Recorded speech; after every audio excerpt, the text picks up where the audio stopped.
friends. So now let's come to the alternative fuels and energy resources and the topic is ocean thermal energy. Ocean thermal energy की बात करें तो अगर आप term से जो हेडिंग है उससे अगर समझ रहे हो तो ओशियन थर्मल एनर्जी। तो thermal means temperature, right. Ocean means marine जो हमारा वाटर रिसोर्सेज होते हैं, ठीक है। एनर्जी मीन्स एनर्जी प्रोड्यूस करना, ओके। एनर्जी मतलब हमको पावर प्रोड्यूस करना।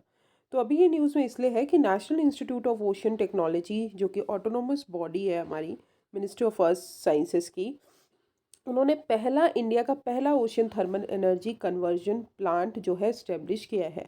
Ocean thermal conversion energy plant. अब ocean thermal conversion energy plant जो है उन्होंने कहाँ सेटअप किया है, दैट इज़ इन लक्षद्वीप कावरती।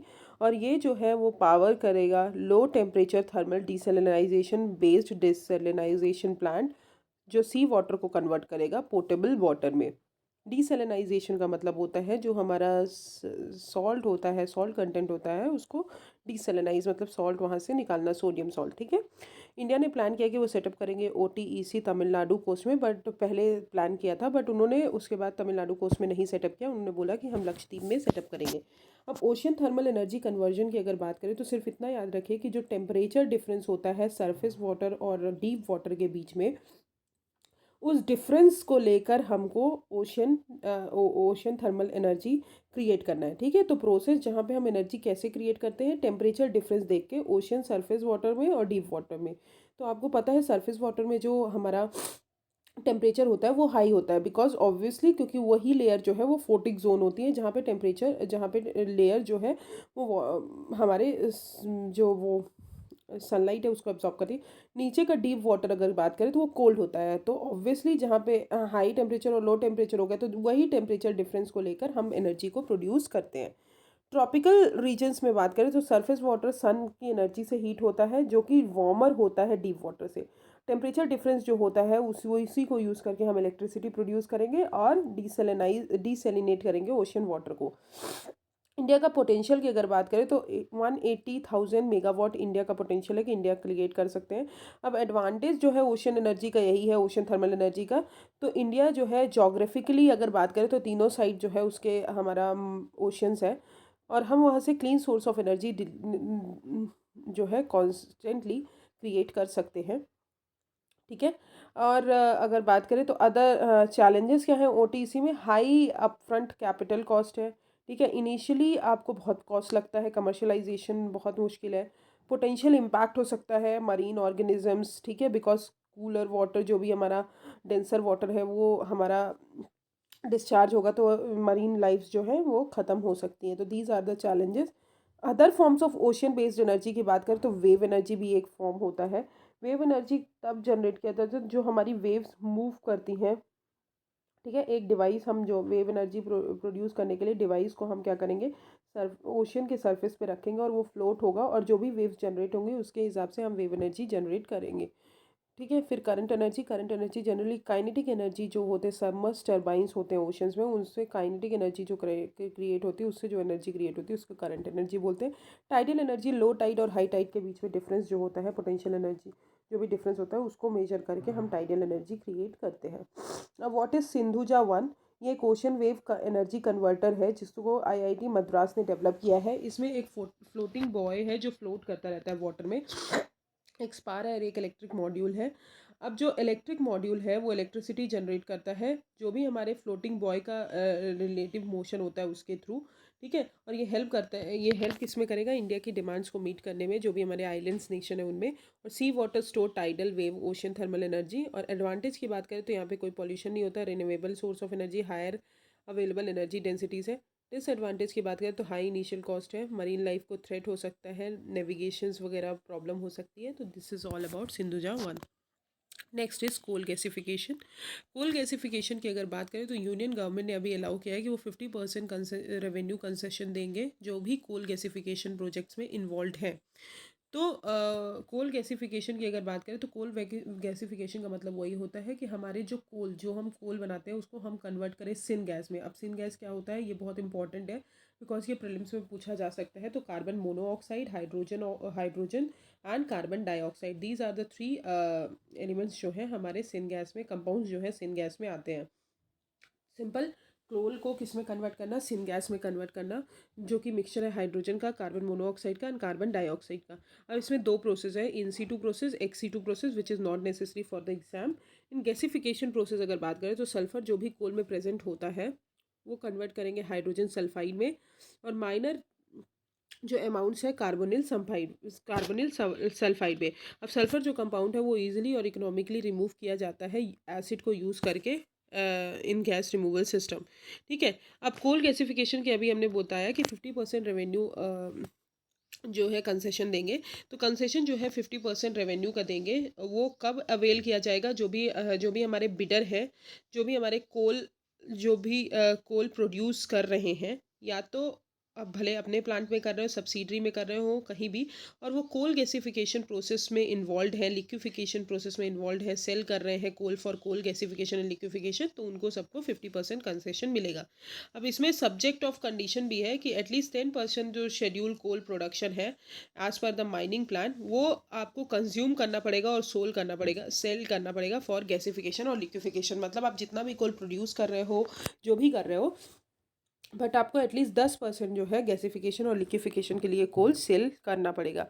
अब basis of coal gasification process की अगर बात करें तो जैसे कि वाटर, कोल, ऑक्सीजन है, ठीक है, एक्सट्रीम प्रेशर और ये सारी चीज़ें, तो it is not important. Next is advantage की अगर बात करें तो क्लीन कोल टेक्नोलॉजी है। ठीक है, जनरली वॉश वाटर रिसाइकल्ड होगा, रेसिडुअल वाटर रिसाइकल्ड होगा। ठीक है।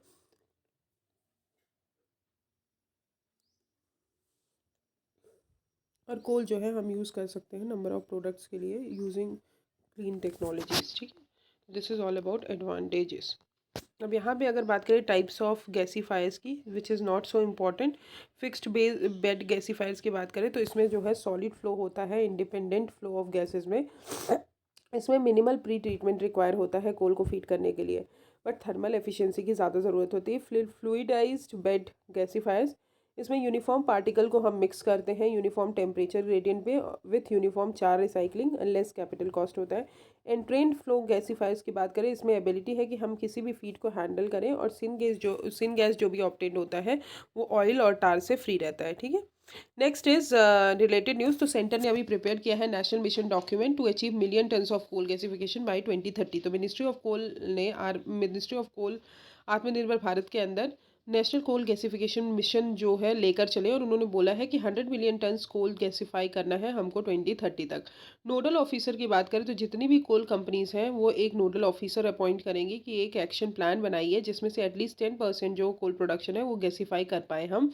इंटरेस्ट रेट सबवेंशन की बात करें तो इंटरेस्ट रेट सबवेंशन भी दिया गया है कि इंटरेस्ट बर्डन जो है, जो भी हमारे कोल गैसिफिकेशन प्रोजेक्ट्स में इन्वॉल्व है, उनमें कम हो। इंपोर्ट ड्यूटी एग्जेम्पशंस भी दिए गए हैं कि जो भी इंपोर्ट ड्यूटी एग्जेम्पशंस किसके लिए, कैपिटल गुड्स के लिए, जो भी हमारे कोल गैसिफिकेशन प्रोजेक्ट्स में इन्वॉल्व है। ठीक है। तो this is all about related news. Next is national policy on biofuels 2018। Very important policy, every time it is in news. तो रिसेंटली कैबिनेट ने अप्रूव किया है नेशनल पॉलिसी ऑन बायोफ्यूल्स 2018 में अमेंडमेंट करेंगे कि जो टारगेट है कि 20% टारगेट है उसको हम बढ़ाएंगे। तो टारगेट जो है पहले कितना था, 20% इथेनॉल ब्लेंड करना था हमको पेट्रोल में बाई 25-26। अब नहीं, पहले 2030 था, अब जो है 25-26 कर दिया है। ठीक है।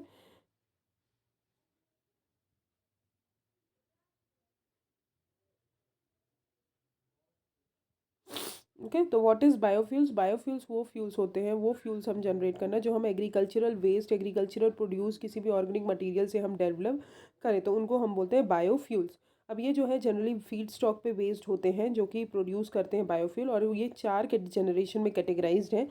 अब चार जनरेशन की बात करें तो फर्स्ट जनरेशन में एडिबल बायोमास होते हैं जैसे कि sugar beet, sugar cane, wheat, corn. Second generation में नॉन एडिबल बायोमास होते हैं, वुड, स्ट्रॉ, ग्रास, वेस्ट। ठीक है। थर्ड जनरेशन में एल्गल बायोमास होते हैं, micro algae and macro algae and micro algae. And fourth generation में जो हमारे जेनेटिकली मॉडिफाइड होते हैं वो बोलते हैं pyrolysis, solar to fuel, engineered algae and gasification. तो these are the fourth generations, you have to learn it and mug it up. ठीक है। Okay. So presently first generation biofuels जो है वो जनरली मोस्ट इंपॉर्टेंट सोर्स है हमारे globally कि हम 40 tons of agro based use करके बायोमास को जनरेट करें। अब नेशनल पॉलिसी ऑन बायोफ्यूल्स 2018 की बात करें तो हमको बायोफ्यूल्स जो है एनर्जी सेक्टर में यूज़ उनका यूज़ जो है इंक्रीज़ करना है ट्रांसपोर्टेशन सेक्टर में, कि हम जो है जितना भी एग्रीकल्चरल वेस्ट है फीड स्टॉक है उनको यूटिलाइज करके बायोफ्यूल्स डेवलप करें। अब कौन कौन से बायोफ्यूल्स बायोफ्यूल पॉलिसी के अंदर कवर्ड है, तो biofuels covered bio ethanol, biodiesel and bio CNG. याद रखिएगा, एक बार पूछा जा चुका है question. Bio ethanol, biodiesel and bio CNG. Implementation की बात करें तो नेशनल बायोफ्यूल कोऑर्डिनेशन कमेटी जो है 2020 में सेटअप की गई थी, जो कि ministry of petroleum and natural gas के जो मिनिस्टर है वो चेयर करेंगे, तो वो इम्प्लीमेंट करेंगे। इसमें वो डिसीजंस लेंगे कि कैसे हम इस पॉलिसी को इम्प्लीमेंट कर सकते हैं, मॉनिटर कर सकते हैं, ओवरऑल कोऑर्डिनेशन भी प्रोवाइड करेंगे। रीसेंट अमेंडमेंट्स की बात करें तो यहाँ पे उन्होंने बोला है, कैबिनेट ने अप्रूव किया है कि आपको फीड स्टॉक जो है वो ज़्यादा यूज़ करना है for production of biofuels. Biofuels का प्रोडक्शन जो है मेक इन इंडिया प्रोग्राम के अंदर स्पेशल इकोनॉमिक जोन्स और एक्सपोर्ट ओरिएंटेशन यूनिट में भी करना है। परमिशन ग्रांट किए है कि आप बायोफ्यूल्स को एक्सपोर्ट कर सकते हो स्पेसिफिक केसेस में। और एडिशन ऑफ न्यू मेंबर, जो हमारी नेशनल बायोफ्यूल कोऑर्डिनेशन कमेटी बनी थी उसमें न्यू मेंबर को भी आप ऐड कर सकते हो। अदर फीचर्स की अगर बात करें तो कैटेगराइज करना है आपको बायोफ्यूल्स 3 जनरेशन में। इंक्रीज करना है scope of raw material for first generation ethanol. Surplus food grains को यूज़ करना है आफ्टर एनबीसीसी अप्रूवल। और डेवलप करना है national biomass repository by conducting appraisal of biomass across the country. Okay, now let's come to do you know. तो India ने achieve किया है target of 10% ethanol blending in petrol ahead of national biofuel policy, जिन्होंने 2022 दिया था। Okay, now let's come to national bio energy programme. National bio energy programme की अगर बात करें तो ministry of new and renewable energy ने अभी नोटिफाई किया है नेशनल बायो एनर्जी प्रोग्राम, जो कंटिन्यू होगा 2021 2022 से 2025-26 तक। ठीक है, और बजट कितना एलोकेट किया है? 858 करोड़। अब नेशनल बायो एनर्जी प्रोग्राम की बात करें तो नेशनल बायो एनर्जी प्रोग्राम जो है 3 स्कीम्स को सब्ज्यूम करके बना है। पहला है वेस्ट टू एनर्जी प्लान, फिर biomass programme and biogas programme. Bio energy की बात करें तो बायो एनर्जी का मतलब सिंपल होता है कि इलेक्ट्रिसिटी जनरेट करना या गैस जनरेट करना, जो कि हम ऑर्गेनिक मैटर बायोमास से जनरेट करते हैं। बायोमास हमने पढ़ लिया कि रिन्यूएबल ऑर्गेनिक मैटर है जो जो हमारे प्लांट्स और एनिमल्स के थ्रू आता है। बायोगैस जो है ये रिन्यूएबल फ्यूल है जो कि प्रोड्यूस किया जाता है ऑर्गेनिक मैटर का जब ब्रेक डाउन होता है, जो फूड स्क्रैप्स हो गए, एनिमल वेस्ट हो गए, ये सारी चीज़ों को यूज़ करके हम बायोगैस जनरेट करते हैं इन एब्सेंस ऑफ ऑक्सीजन।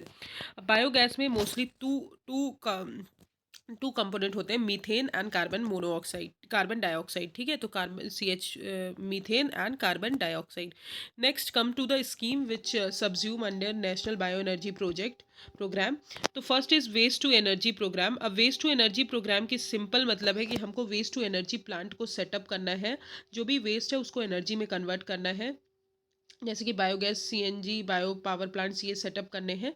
ठीक है, और इसका implementation Indian renewable energy development agency करेगी, और जो कि मिनी रत्ना कंपनी है ministry of new and renewable energy के अंदर। अब इसमें क्या प्रोवाइड करेंगे? सेंट्रल जो है असिस्टेंस प्रोवाइड करेंगे, फाइनेंशियल असिस्टेंस इन प्रोजेक्ट्स को, डेवलपर्स को, इम्प्लीमेंटिंग इंस्पेक्शन जो भी एजेंसीज हैं उनको प्रोवाइड करेंगे कि आप वेस्ट टू एनर्जी प्रोजेक्ट जो है प्लांट जो है सेटअप करिए। अब ये सेफ़ होगा, टेक्नोलॉजिकली एडवांस्ड होगा, वेस्ट डिस्पोजल जो है हमारा वो सारी चीज़ें यूज़ करके होगा और ग्रीन हाउस गैस को रिड्यूस करेगा। ठीक है, next is biomass programme. Biomass programme simple है, बायोमास पैलेट्स मैन्युफैक्चरिंग प्लांट को सेटअप करना और सपोर्ट करना biomass based co generation projects को इंडस्ट्रीज़ में। इम्प्लीमेंटिंग एजेंसी IREDA है जो कि उसमें भी थी। इसमें भी सेंट्रल फाइनेंशियल असिस्टेंस प्रोवाइड करेंगे डेवलपर्स को, प्रोजेक्ट डेवलपर्स को, सर्विस चार्जेस को, कि आप जो है एजेंसीज, इंस्पेक्शन एजेंसीज को, कि आप इम्प्लीमेंट करिए ये पैलेट मैन्युफैक्चरिंग प्लांट। ये क्या करेगा? स्टबल बर्निंग को रिड्यूस करेगा और फार्मर्स को हेल्प करेगा इनकम जनरेट करने में। Next is biogas programme.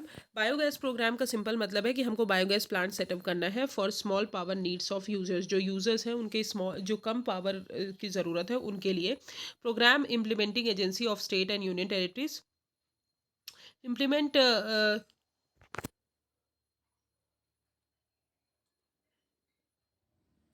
Implement किया जाएगा इन लोगों की हेल्प से। IREDA हो गए, नाबार्ड हो गया, RBI अप्रूव करेंगे।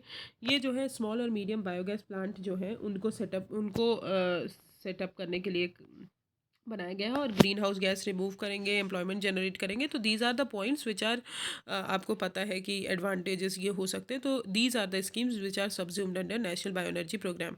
नेक्स्ट इज प्रधानमंत्री ऊर्जा सुरक्षा एवं उत्थान उत्थान महाअभियान स्कीम। तो पीएम कुसुम स्कीम जो है हमेशा न्यूज़ में रही है। तो सेंट्रल गवर्नमेंट ने अभी बोला है कि जो भी परफॉर्मेंस बैंक गारंटी था, क्लॉज था सोलर पावर जनरेटर्स के लिए, कि आप पीएम कुसुम स्कीम परफॉर्मेंस इम्प्रूव करने के लिए, तो वो अभी रिमूव कर दिया गया है।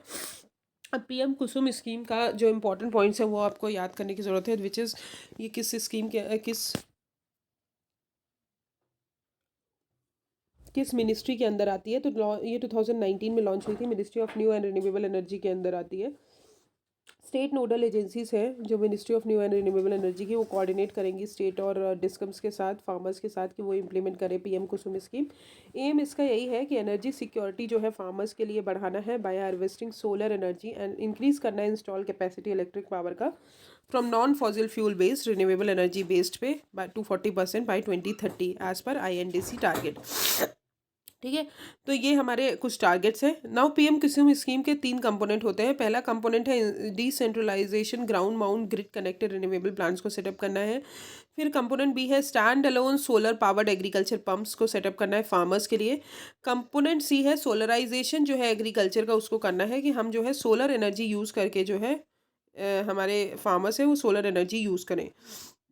Okay, so these are the components जो है, component A, component B and component C. ठीक है, तो ये सारी चीज़ें आपको याद करने की, कितना वो सेटअप करेंगे कितना, वो इंपॉर्टेंट नहीं है एग्जाम के लिए। जो इंपॉर्टेंट है I have already told you. Okay, next is other solar energy related news की अगर बात करें तो पहला है scheme for development of solar parks and ultra mega solar power project. तो इस स्कीम के अंदर जो है टोटल 57 सोलर पार्क्स जो है स्टेब्लिश किया जाएगा। अब ये स्कीम जो है ministry of new and renewable energy लेकर आई थी और टारगेट यही है कि एटलीस्ट 25 सोलर पार्क्स हमको सेटअप करना है और ultra mega solar power projects. ठीक है, अब स्टेटस अगर बात करें तो 175 सोलर एनर्जी का इंडिया में, तो 175 गीगावाट टारगेट है कि 2022 तक हमको अचीव करना है। 61 गीगावाट सोलर पावर इंस्टॉल करना है। 6.48 gigawatt rooftop solar development achieve करना है। 2021 अचीव्ड हो गया है already. Fourth in solar photovoltaic cells and 280 gigawatt future target. Next is organic solar cells की अगर बात करें तो रिसर्चर अभी रिसेंटली आईआईटी कानपुर ने डेवलप किया है organic solar cell on steel substrates. ये क्या करेंगे, स्टील का जो रूफ है, ठीक है, स्टील रूफ को एनर्जी प्रोड्यूसिंग डिवाइस में कन्वर्ट करेंगे। अब ऑर्गेनिक सोलर सेल की बात करें, ये one of the emerging photovoltaic technology. आपको पता है फोटोवोल्टाइक टेक्नोलॉजी बहुत ज़्यादा यूज़ में है इस समय, और ये थर्ड जनरेशन सोलर सेल की तरह क्लासिफाइड है। बेनिफिट यही होगा कि लाइट वेट होंगे, लो मैन्युफैक्चरिंग कॉस्ट होगा, और पोटेंशियल ये है कि ये ज़्यादा से ज़्यादा सोलर एनर्जी जो है स्टोर कर सकते हैं। फिर इंडिया का largest floating solar power project, तो एनटीपीसी ने अभी कमीशन किया है लार्जेस्ट फ्लोटिंग पावर प्रोजेक्ट, कहाँ पे, तेलंगाना में। ठीक है, नेक्स्ट इज घर के पर solar is super campaign solar rooftop. तो ministry of state of new and renewable energy ने अभी pan India rooftop solar awareness campaign launch किया है कि जितना भी सोलर रूफटॉप पैनल है उसको इंस्टॉल करिए और पब्लिक सपोर्ट में लाइए। इसका एम यही है कि लोकल गवर्नमेंट, सिटीजन्स, म्यूनसिपैलिटीज, इन सबको मोबिलाइज करना है कि सोलर रूफटॉप जो है वो बढ़ाइए, उनका अवेयरनेस बढ़ाइए अमंग 100 इंडियन टाउन्स। और गवर्नमेंट जो है वो 40% सब्सिडी भी प्रोवाइड करेगी हाउस होल्ड्स को टू इंस्टॉल सोलर। ओके, तो this is all about solar energy. Next come to electricity promoting renewable energy through green energy open access rules 2022।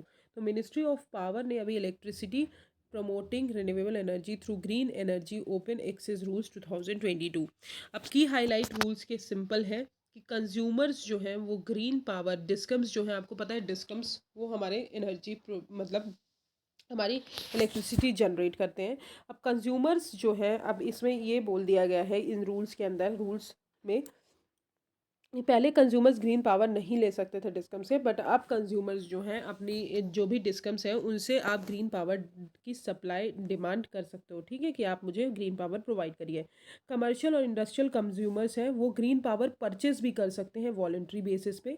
अब green open access जो है ये जनरली किसी भी कस्टमर को अलाउ किया जाएगा जो भी हमारे ओपन एक्सेस ट्रांजैक्शन की लिमिट है उसको कम करेंगे, तो उनको कम कर दिया गया है। एम यही है कि हमारे स्मॉल कंज्यूमर्स को अलाउ करना कि वो परचेस कर सके renewable power through open access. Transparency increase कर दी है in the approval process of open access. Uniform renewable purchase obligation जो है सारी ऑब्लिगेटेड एंटिटीज़ को प्रोवाइड करेंगे जो हमारे in the area of distribution licences.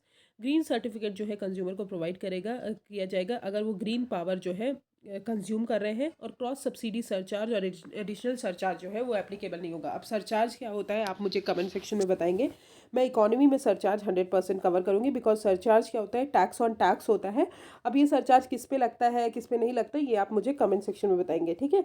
अब green energy open access portal की बात करें तो union ministry of power and new and renewable energy ने लॉन्च किया था green energy open access portal.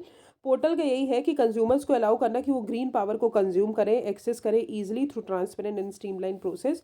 कोई भी कंज्यूमर जो कनेक्टेड है 100 kW एंड अबव से उनको renewable energy through open access from any renewable energy generating plant से मिल जाएगा।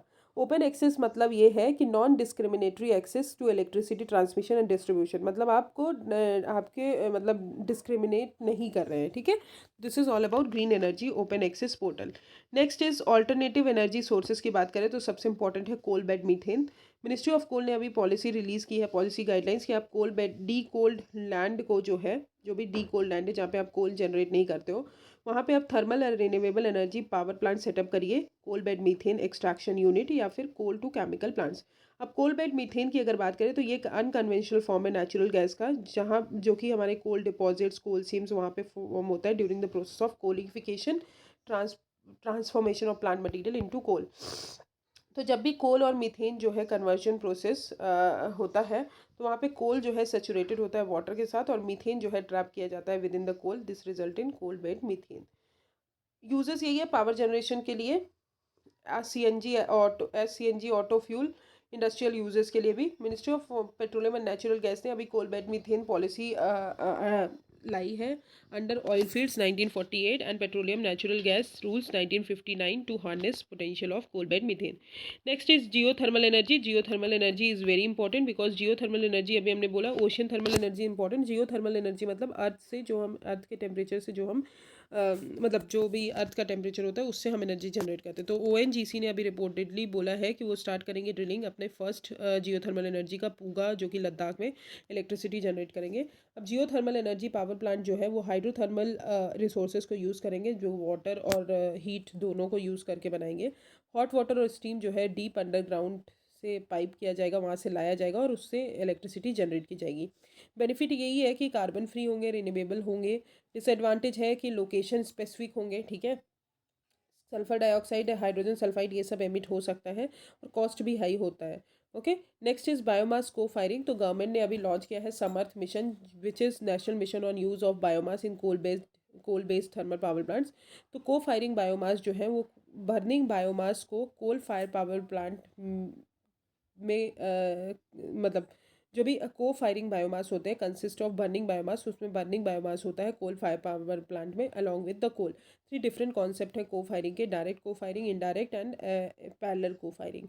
Next is green methanol. तो national thermal power corporation limited ने अभी साइन किया है मेमोरेंडम ऑफ अंडरस्टैंडिंग कि वो जॉइंटली एक्सप्लोर करेंगे green methanol production facility eight NTPC project. अब ग्रीन मिथेनॉल जो है ये मिथेनॉल किससे प्रोड्यूस करेंगे, इसमें यही है कि ग्रीन मिथेनॉल का मतलब है कि मिथेनॉल प्रोड्यूस करना किस प्रोसेस के थ्रू, जहाँ पे हमारा एमिशन जो है ज़ीरो हो और minimal amount of green house gas हो। ओके, ये जनरली सस्टेनेबल बायोमास से प्रोड्यूस किया जाएगा from carbon dioxide and hydrogen produce from renewable energy. Applications की बात करें तो chemical industry, strong renewable electricity, transportation fuel, यहाँ सब जगह यूज़ किया जाता है। फिर आते हैं compressed biogas. Union minister of petroleum and natural gas ने एशिया का लार्जेस्ट कंप्रेस्ड बायोगैस प्लांट जो है पंजाब में इंट्रोड्यूस किया है, इनॉग्रेट किया है। अब कंप्रेस्ड बायोगैस का प्लांट का मतलब यही होता है कि कंप्रेस्ड और प्यूरिफाइड बायोगैस जो है वो हम किससे प्रोड्यूस करेंगे, जो हमारा वेस्ट बायोमास सोर्सेज है, एग्रीकल्चर रेसिड्यू, कैटल टंग है, इन सब चीज़ों से। 2018 में एक सतत स्कीम लॉन्च की थी जहाँ पे हमने को कंप्रेस्ड बायोगैस प्रोडक्शन इकोसिस्टम को डेवलप करना था।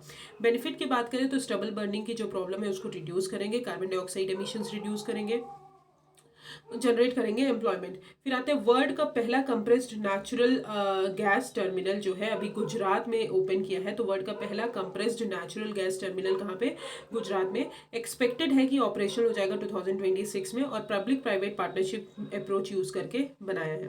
Next is global offshore wind alliance. तो 9 न्यू कंट्रीज जो हैं जैसे कि Belgium, Colombia, Germany, US, UK etcetera, इन्होंने ज्वाइन किया है अभी। ये इनिशिएट किसने किया था, international renewable energy Denmark based and global wind energy council ने। ग्लोबल विंड एनर्जी काउंसिल की अगर बात करें तो ये एक इंटरनेशनल ट्रेड एसोसिएशन है विंड पावर एनर्जी का। ये बहुत सारे गवर्नमेंट्स और सारे स्टेक होल्डर्स को, जो कंट्रीज के स्टेक होल्डर्स हैं, उनको एक साथ लाके बोलते हैं कि आप ऑफशोर विंड पावर को डिप्लॉय कीजिए। ठीक है, इसका यही मतलब है कि जो भी टोटल ऑफशोर विंड कैपेसिटी है उसको मिनिमम 380 गीगावाट जो है 2030 तक हमको अचीव करना है। तो global offshore wind alliance. Okay, so this is all about the electricity part. I will cover energy efficiency tomorrow. Thank you so much.